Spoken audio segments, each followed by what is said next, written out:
Hello, this is Catherine. This is Taking Tea with Catherine. So doing something a little different today in a different spot, different drink, but not different to me. I've had Snapple Apple over the years. Different label though. So I thought I'd just change things up ever so slightly because I'm doing a bit of a thing that's not my own idea, but it's a great idea. And it's the Booktube Spin. And basically it's Rick McDonald. I hope I got that right, but I'll put his link down below for his video. I think it was done once before, where basically you pick 20 books on your TBR and he spins some kind of wheel at some point. I think it's on was it the 28th or whatever it is. And that's the book you pick that you must read before the end of June 30th. That's, as far as I know, that's the thing. Which is great as a motivation. That doesn't mean I've picked 20 books. It doesn't mean that I won't read the rest of them. It just means that this is the one I'm definitely going to read, no matter what. So what I decided to do, because you know I have more than 20 books in my physical TBR right now. You know it. But I decided to pick, there's a reading challenge next month, one of two that I decided to participate in that has to do with reading books that were written between 1900 and 1950. And I'm excited about that. I already have a bunch of books for that chosen, but I picked 5 out of those to, you know, to say, okay, I'm definitely going to include this. And then I picked 15. Janie, why are you hissing? My cat? I'll talk about cat drama in another video. Oh yeah. So 15 of my books are library books. Some of which I may have shown you already on TBRs or whatever, little library hauls, because, you know, I do try to read the library books when I get them, but I put so many books on hold, and then so many of them have come through, and I've read a number of them, but not all of them. Some I've read, but fewer than 50 pages, so I included some of them as well. My library extended due dates in which it may be overdue, but you don't have to pay a fine until after June 30th. They may extend it, but I don't want to, you know, because they already extended twice, they may not do so again. So I thought that's 2 June 30th deadlines to work with here. So I put 15 books of very different types of books that all of which I want to read, but I want to at least, of these 20 books, one of these will be you must read this, and that doesn't hurt to have a little push. So let's get started. Number 1 is Stella Gibbons' Cold Comfort Farm. I bought this years ago, an older, I don't know where I got it from, probably from the old library book sale. That's how long ago it was. This was 75 cents when I got it. And I've always wanted to read it, but I just never got to it. And I've seen the film adaptation, and it was great. I know it's supposed to be a little bit different. My sister just read this book and had good things to say about it, so I thought, why not? So that's number 1, Cold Comfort Farm. Where am I going to put these books when I'm done with them? I'm in a different spot. I'm very, you know, not at ease. That's not true. I'm fine. This book seems to have, I don't know what this is. Is this shading or is this dirt? I can't tell. This is The Pursuit of Love by Nancy Mitford. I've wanted to read a book by Nancy Mitford for a while, and I think this is the first one before Love in a Cold Climate, I think, hopefully. So, number 2. Number 3, this is one I've wanted to read for years. I got it probably either early 2020 or late 2019. I don't know. But it's kind of a well-known book, and it's about time I read it. And that is George Orwell's 1984. So number 3, 1984. This is going to be a few books in one, but it's only the first one. This is a book I did start years ago and have talked about a lot of times on this channel that I want to get started with. And I think it was written in the early 1900s. So, and it's a book in translation, which is another goal of mine to read more of this year. So, Swann's Way, From Remembrance of Things Past, or In Search of Lost Time, whatever you want to call it, by Marcel Proust. So that's the first one. I have this, and I have another volume of the same book, but I don't know which one I'll pick. I might just look into which translation is more recommended, unless it's the same one. You never know. But I do want to do Proust, and I said I wanted to make Madeleines for the first time, because it's a subject in the book. It's a well-known thing about Proust. And my oven hasn't been working for quite some time. It's a long story, so it would be nice if those two things could correspond, right? So that's number 4. Number 4.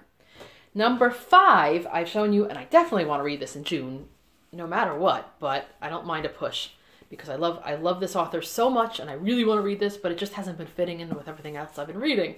So that's a Trollope, The Small House at Allington. It's supposed to be one of the best ones of the Barsetshire novels, and so far I liked it, but I somehow can't seem to return to it.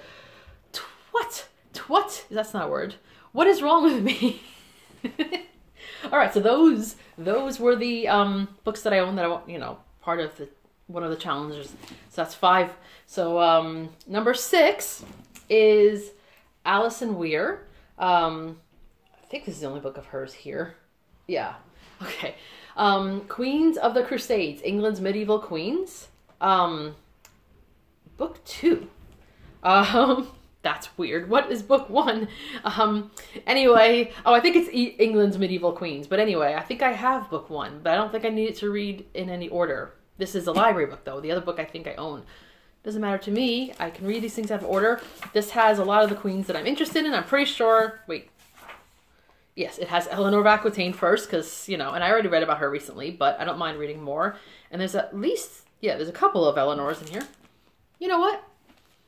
Why not? I like Alison Weir, and I do like her biography on Eleanor of Aquitaine very much, so... And, yeah, and this says March 2021, so it's pretty recent. My nails, ugh. Anyway. So that is 1, 2, 3, 4, 5, 6. I gotta keep remembering the numbers, right? Because I'm gonna have to write them down later on. Number 7 is Octavia Butler's Kindred, which I took out of the library a while ago, and it just hasn't fit in with anything that I've been reading, but I've heard such wonderful things about it. It's kind of sci-fi, time travel-ish, where this modern day woman keeps being sent back to, what's it called?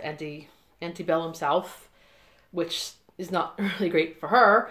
And I really want to see what happens. So I really want to read this, but why haven't I started it yet? I need a push. And as well, The Warmth of Other Suns by Isabella Wilkerson. The story of America's Great Migration. A really good friend of mine read this and was raving about it. Raving about it. So I really want to read it. 2, 3, 4, 5, 6, 7. That's number 8. Sorry, I shouted that number 8 and my cat freaked out. So number 9, speaking of the Crusades, well, I was speaking before about the Crusades, the recently, sadly deceased Sharon K. Penman, The Land Beyond the Sea. This is a book of historical fiction of the Crusades. It says the triumphant story of the King of Jerusalem, Saladin, and their battle for the Holy Land. So I think it sounds great, but somehow I just haven't managed to start it yet. So that is 7, 8, 9. Number 10, I think I showed you actually for my TBR for April, but I haven't started yet, and it doesn't seem like it's happening, which is sad because I kind of wanted to read this in spring. And this is Bryant and May Oranges and Lemons by Christopher Fowler. It's a series that I absolutely love, so I'm going to probably read it anyway, but I thought it's a library book. Here it comes. Number 11. I did start this book, and it sounded pretty good, and I don't know, I got stuck. It was a little bit, got me kind of angry. Things were happening, so I think but all I hear is how good this book is, and it's The Book Woman of Troublesome Creek by Kim Michelle Richardson. And it is about this woman who was, where is it? This is like traveling library that she drives around like on a horse, or I don't know if it's a horse or a mule, because it's been a while since I started this, in Kentucky, but she also has kind of like a weird blue skin, so that kind of puts her on the outskirts of society, so she has to deal with that. But it's supposed to be a really great story, and I started it, it was good, but you get stuck. Number 12. My sister recommended this to me. She said it was enjoyable, and I don't know much about it, but it seems like a fun, quick book to read, and I like that. And this is kind of beat up. I think a lot of people have had it out. This is D.E. Stevenson's Miss Buncle's book. Let's see. So this girl named Barbara Buncle starts writing about people in her neighborhood, and yeah, so that should be interesting. It sounds like it's up my alley. So that was number 12. Number 13 is The London Eye Mystery by Siobhan Dowd. Anything that is a mystery and takes place in London is fine with me. Oh goodness, I hope I have this right. Number 14, Around the World in 80 Trains. I was enjoying this, and then I reached the part where there was someone with my last name in it, and I got excited, and then I put a mark in there, and I just never continued. So I got to get to that. It's a story of someone who's traveling around in trains with her, I think husband, as a thing to do, and her adventures. So kind of a memoir. Oh my goodness. Okay, so 15. I had to count. I had to pause and count because I'm losing track of this. Number 15 is a collection of Bibliomysteries by Otto Penzler. He is of the Mysterious Bookshop. Stories of crime in the world of books and bookstores. I mean, so great, but I haven't read it yet. I haven't started it yet, and yes, I need a push. This one will come as no surprise. I've been trying to get back to this, I say. Oh goodness, actually, did I read more than 50 pages in this book? Yikes, this is, I have to make an exception here. I have read more than 50 pages in this book, but I need to return to it. And it is such a big book that I can break my own rule here about the 50 pages, and I will. So, this is Red Comet. Remember this? If you've been watching my channel, you're gonna be like, again with Red Comet? Yes. The Short Life and Blazing Art of Sylvia Plath by Heather Clark. So that's number 16. Yes, number 16. Goodness, will I ever get to this book. 17 is a book that is already not renewable for some reason, but it seems like it's a fun, quick book to read.